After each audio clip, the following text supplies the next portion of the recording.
Here's another little tree that I started. A lot of these trees came from underneath, came from underneath these spruce trees.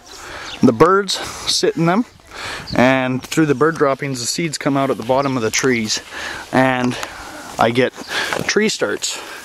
As you can see, I have several already started under here that I should dig out and transplant and see what kind of trees I get out of them. I find it quite an interesting and fun thing. I don't even know what they all are, but more trees is good trees, and more coniferous and less evergreen. Because if you ever listen to Sepp Holzer, evergreen deserts he calls them, because of all the acid they put in the soil and kill everything. Here I have potatoes sprouting up. These are banana potatoes. This is a bed I built last year, and then it accompanies this bed here with the pond. As you can see, the cattails have taken off like crazy. I started with one in there and some swamp grass. I planted swamp grass seeds. Some garbage is blown in there I need to clean out.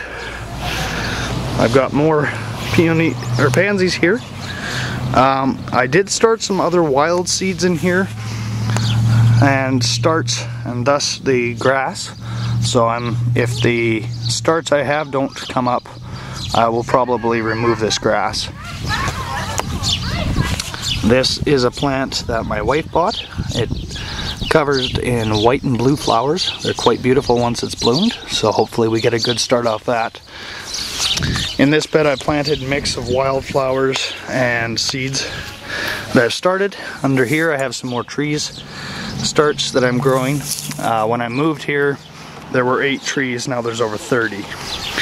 And if these come up okay. So there is a carragana start, which I'll move to the hedge. Another rhubarb cutting.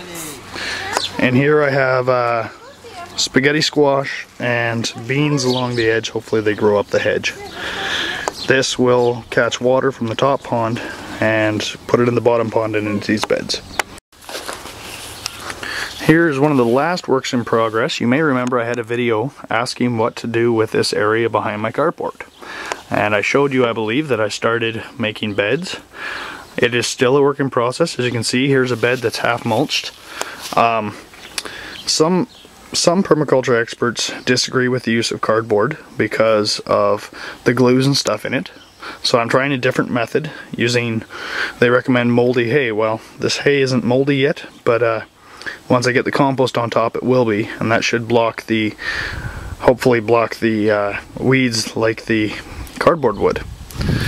I've got onions coming up from last year in here. I have planted new plants that aren't coming up quite yet. This is a new addition. It's a grape that is supposed to do quite well here. The harvest is intermittent in this climate though. And I've planted sweet peas, or pardon me, I have planted heirloom and homestead peas along the back wall here so that they can grow up as the beans did last year, you can see there. I also have added this piece which goes over our path, so hopefully the grapes and the peas will grow up and actually cover the path like an arbor. The pond on this side, I had to pull all the rocks out and I'm putting a new liner in because it was leaking. And we will try this one again. It's one of those projects that is waiting for me to have the energy to move all the rocks again. Well, I hear a train a-coming. It's getting a little cloudy out now that it's afternoon, and I'll try to get this video in before this train drowns out all the sound. The lilacs are doing quite well this year. They're mostly the purple lilac. We do have some of the white in there. This is the May tree, which was bought for me by my parents. The main tree stalk died. I had 2 more shoots coming up, and I'm not sure what happened to this one. But all the leaves just died. But I have this one here flowering, and these ones here coming up. So we'll see, and hopefully I didn't kill my May tree. As we look over here, my gooseberry bush this year is covered in blossoms, and so I'm going to have to build a cover over it. As you can see, this is the birds area. I have my bird feeder there. The reason I put it on that side of the deck is they love to scatter the seeds of these sparrows. But being over the deck, the runts, I guess, the smaller birds that get chased away have a place to go eat the seed that's tossed aside. And they often will clean it up. Whereas when I had it on this side, there is some spillover, but there was lots, and they wouldn't clean it up. Whereas they'll clean it up off the wood. They're picky. So that way I put it over the deck, and they like that. But they also like my gooseberries. So I'm going to put a net over it this year to try to keep them off so that I can actually have a harvest of gooseberries. My little gooseberry bush is coming along nicely. It's growing up. It's about 8 or 10 inches tall now. And I have the runoff from the house on this south side. As you can see, there's my water system up there. Here's my water system here. I had the basement flood one time, and after about a 4-day steady rain. And so what I did after that was I rigged it up so all I have to do is unhook this, and the water flows directly into this barrel. Once this barrel is full, I hook on the hose, it goes into the grain barrel, fills it up. Then after that, the overflow goes down. It's the rubber that I have lined up in the trench I dug, and it runs down into the pond.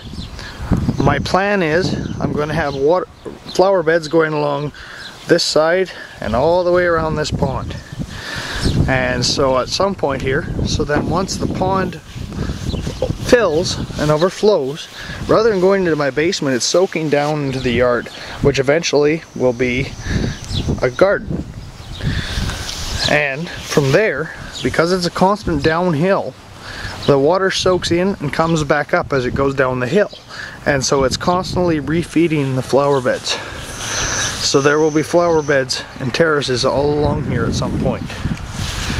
And they will all produce food and flowers so that the bees will pollinate my food. Here is the green ash that I planted 2 years ago. It's coming along nicely, better than all the rest. For some reason this one really took off. Some of my others are coming slowly, and some I'm not sure if they'll come.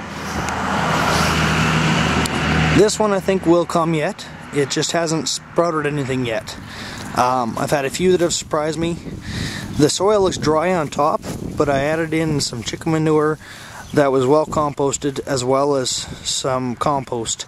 And so the soil below, directly below the surface, is incredibly moist and warm. And so hopefully it's not too much fertilizer for this little tree, and hopefully enough. This is a rose bush that has had a rough start. When it was smaller, it often got ran over by mowers. And I've had to tell people who come to help me mow the grass to really watch out for all the little plants. As you can see, I've got to get in here and trim this. I do it with a pair of good shears, because trying to use something like Weed Eater, I use it on some things, but then you're using fuel, and also it's too easy to get close and hurt your plants. This rose has sent up a second shoot, as you can see here. Here's the original stalk, and another runner coming off it. Now I don't know, I pruned it back because it had a lot of runners coming off that were dying, and so I pruned it back to the greenwood during the winter. But I don't know how to prune a rose. I will have to look into it more, but the plant seems like it's doing much better this year. There's another of the green ash that I'm not sure on. This one I think might be dead, but the stalk is still green, so we're gonna see if it does anything. Maybe it's just stunted for this year. I would like to have 5 along the front all told. Here's the 4th one, and as you can see, it's just beginning to flower, as the one at the end was full flower.